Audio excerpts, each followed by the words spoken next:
have done is true. Rash actions many hear, more in the countryside. But here he lies, the man who caused them all. Antinius was the ringleader. He whipped us up on to do these things. He cared less for a marriage than for the power of Cronion has denied him as king of Ithaca. What's he doing there? What is the oldest trick in the book? Yep, he's passing the buck. He's blaming the dead man. Old as Adam and Eve, blaming somebody. For that, he tried to trap your son and would have killed him. He's dead now and has his portion. Spare your own people. As for ourselves, we'll make restitution of wine and meat consumed and add each one a tithe of 20 oxen with gifts of bronze and gold to warm your heart. Meanwhile, we cannot blame you for your anger. Do you think Odysseus is going to deal with these guys? Would you take the offer, the settlement? Let's see what Odysseus does. Odysseus glowered under his black brows and said, "It's not looking good for the suitors. Now for the whole treasure of your fathers, all you enjoy, lands, flocks, or any gold put up by others, would I hold my hand. There will be killing till the score is paid. You forced yourself upon this house. Fight your way out or run for it if you think you'll escape death. I doubt one man of you skins by." They felt their knees fail and their hearts, but heard Eurycomus for the last time rallying them.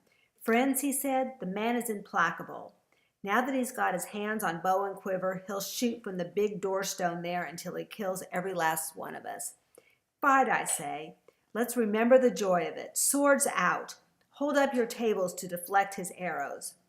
After me, everyone rush him where he stands. If we can budge him from the door, if we can pass into the town, we'll call out men to chase him. This fellow with his bow will shoot no more."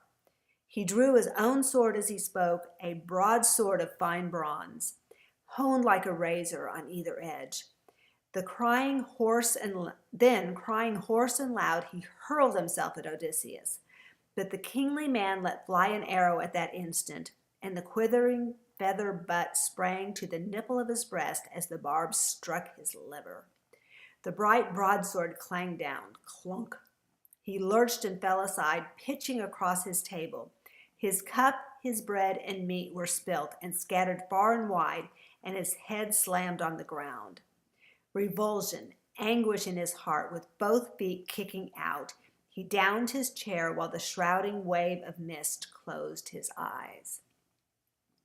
What does that mean? The shrouding wave of mist closed on his eyes. That's right, he's dead. Now, let's go back to the description of his death. He lurched and fell aside, pitching across the table. His cup, his bread, and meat were spilt and scattered far and wide. His head slammed on the ground. Whose death scene does that sound like that we just read? That's right, Antinius. Why do you think that in both cases it's discussing his wine and his bread and his meat spilling on the ground? What do you think that's symbolic of? Yeah, they violated the hospitality code, and it's going down when they go down. And Venomous now came running at Odysseus, broadsword naked in his hand. He thought to make the great soldier give way at the door, but with a spear throw from behind, Telemachus hit him between the soldiers, and the headlance drove clear through his chest. He left his feet and fell forward, thudding, forehead against the ground. Telemachus swerved around him, leaving the long dark spear planted in Amphimius. If he paused to yank it out, someone might jump him from behind or cut him down with a sword at the moment that he bent over. So he ran from the tables to his father's side and halted, panting, saying, "Father, let me bring you a spear and shield, a pair of spears, a helmet. I can arm myself on the run. I'll give outfits to Eumaeus and this cowherd. Better to have equipment. That was actually pretty tricky of Telemachus, too, to know that he best not bend over and pick up that spear because he'd be endangered. That shows Telemachus is maturing. Said Odysseus, "Run then while I hold them off with arrows, as long as the arrows last. When all are gone, if I'm alone, they can dislodge me." Quick upon his father's word, Telemachus ran to the room where spears and armor lay. He caught up 4 light shields, 4 pair of spears, 4 helms of war, high-plumed with flowing manes, ran back and loaded down to his father's side. Okay, picture 300, picture Troy, picture those helmets that the guys wore that had the horsehair and then they kind of went down. That's what he's talking about there with the 4 helms of war, high-plumed with flowing manes. All right, the servants armed themselves, the swineherd and the cowherd, and all 3 took their stand beside the master of battle. While he had arrows, he aimed and shot, and every shot brought down one of his huddling enemies. But when all barbs had flown from the bowman's fist, he leaned his bow in the bright entryway beside the door and armed, a 4-ply shield hard on his shoulder and a crested helm, horse-tailed, nodding stormily on his head. Then he took his rough and bronze-shod spears. So the battle goes on. That's the ... Here's the summary. Odysseus, Telemachus, and the 2 faithful servants kill every suitor. Several times Athena saves Odysseus' life by turning aside the suitor's deadly blows. And Odysseus looked around him narrow-eyed for any others who had lain hidden, while death's black fury passed. In blood and dust he saw that crowd all fallen, many and many slain. Think of a catch that fishermen haul to a half-moon bay in a fine meshed net from the whitecaps of the sea. How all are poured out on the sand in the throes for the salt sea, twitching their cold lives away in Helios' fiery air. So lay the suitors heaped one on another. So that beautiful, lovely little word picture, joined by the so lay the suitors heaped upon one another, that's like saying like or as. What's that called? Ding, ding, ding, ding, you're right. Epic simile. All right, so now everybody's dead. What they don't tell you is then they have servants come in and hose out the hall to get all the blood out and the guts and take care of the suitors' bodies.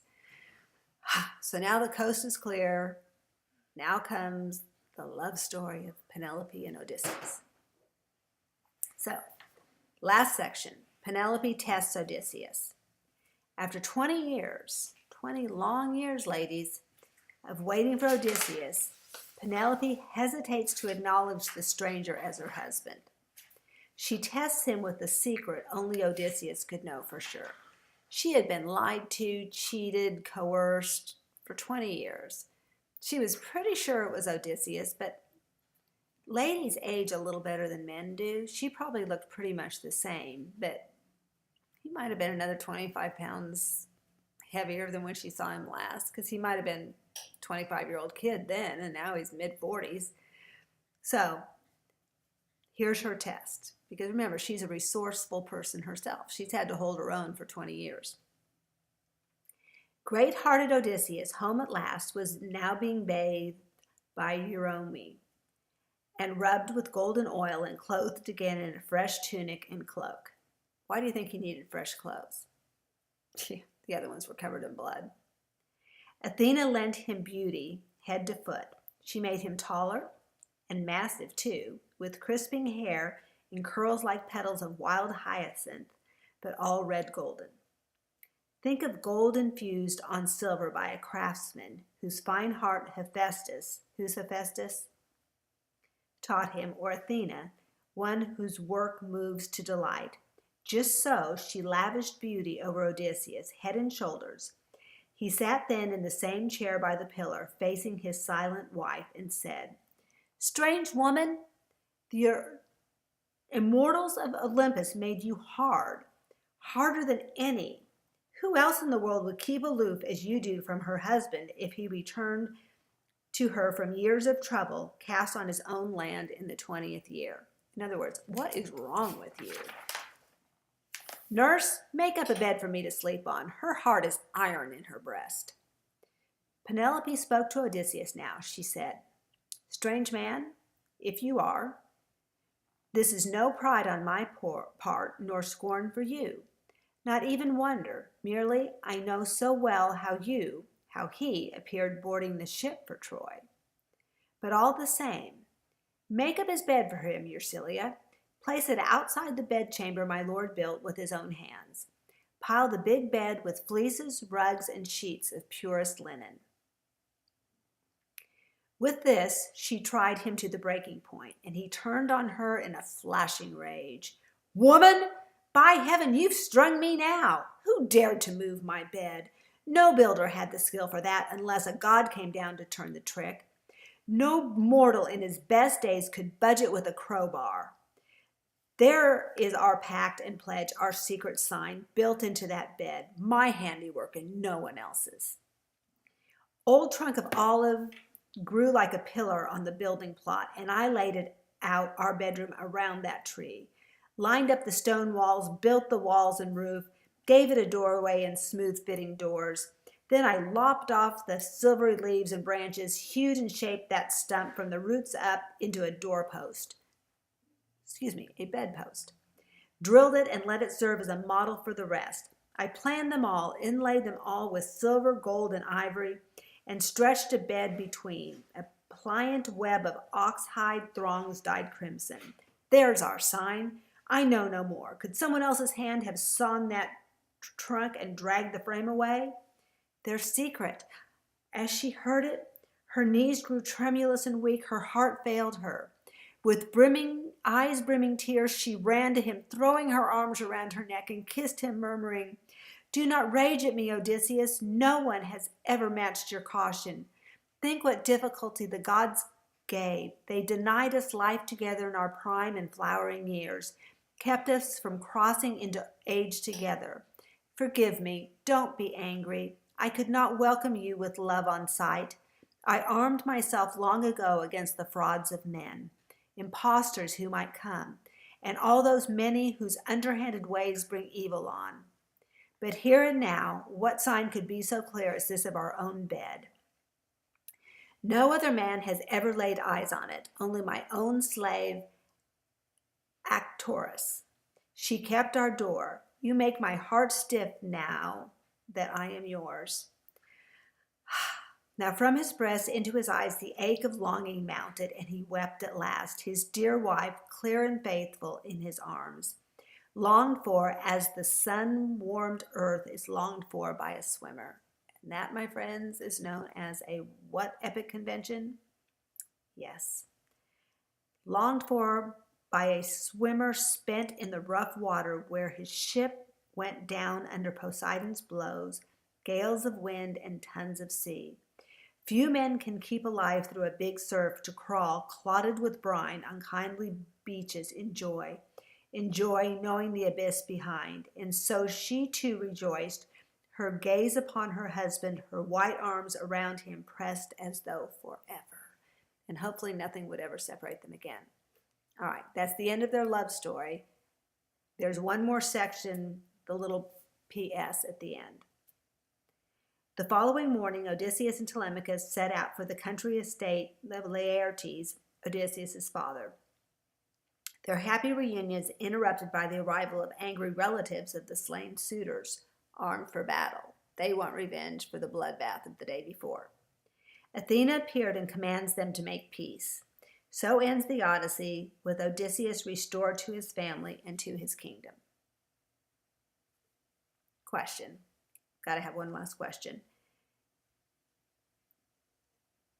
Why does Athena have the power to insist on peace? What's her domain?